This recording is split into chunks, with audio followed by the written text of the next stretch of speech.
परब्रह्मणे नमः। श्रीमद्भगवद्गीता चालीसा। यदा यदा हि धर्मस्य ग्लानिर्भवति भारत अभ्युत्थानमधर्मस्य तदात्मानं सृजाम्यहं। कर्मण्येवाधिकारस्ते मा फलेषु कदाचन मा कर्मफलहेतुर्भूः मा ते संगोऽस्त्वकर्मणि। दुःखेषु अनतिघ्नमनः सुखेषु विगतस्पृहः वीतरागभि क्रोधः स्थितिमनिरुच्यते।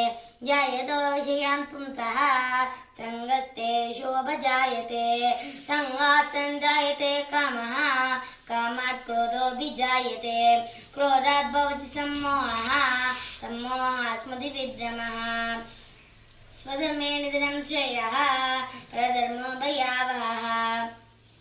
परित्राणाय साधूनां विनाशाय च दुष्कृतां धर्म संस्थापनार्थाय संभवामि युगे युगे।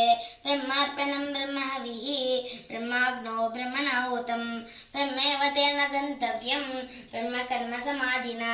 ज्ञानेन तत् ज्ञानं येषां नास्तितमात्मनः तेषामादित्यवत् ज्ञानं प्रकाशयति तत्परम्।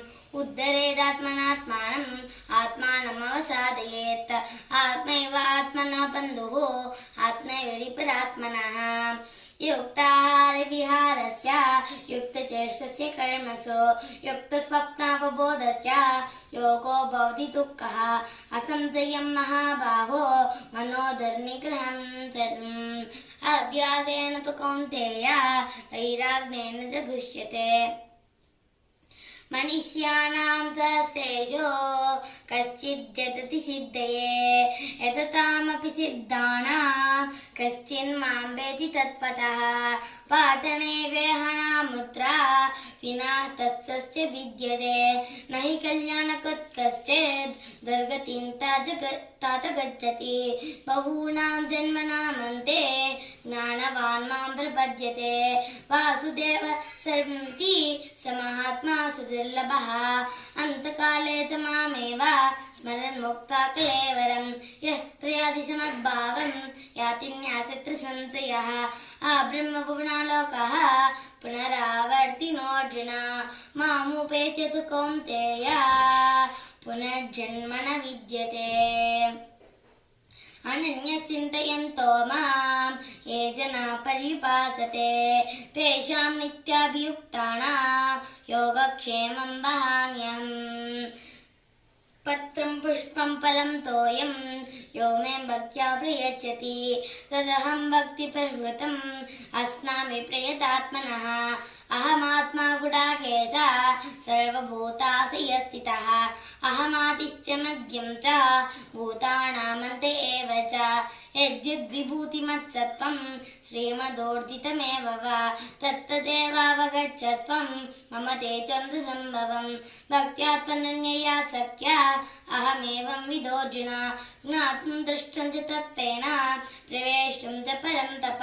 मत्कर्म कृत् मत्परमो मद्भक्तसङ्गवर्जितः। निर्वैर सर्वभूतेषु यः स मामेति पाण्डव। अद्वेष्टा सर्वभूतानां मैत्रः करुण एव च। निर्ममो निरहङ्कारः समदुःखसुखक्षमी। सन्तुष्टः सततं योगी यतात्मा दृढनिश्चयः। मय्यर्पितमनो बुद्धिर्यो मद्भक्तः स मे प्रियः।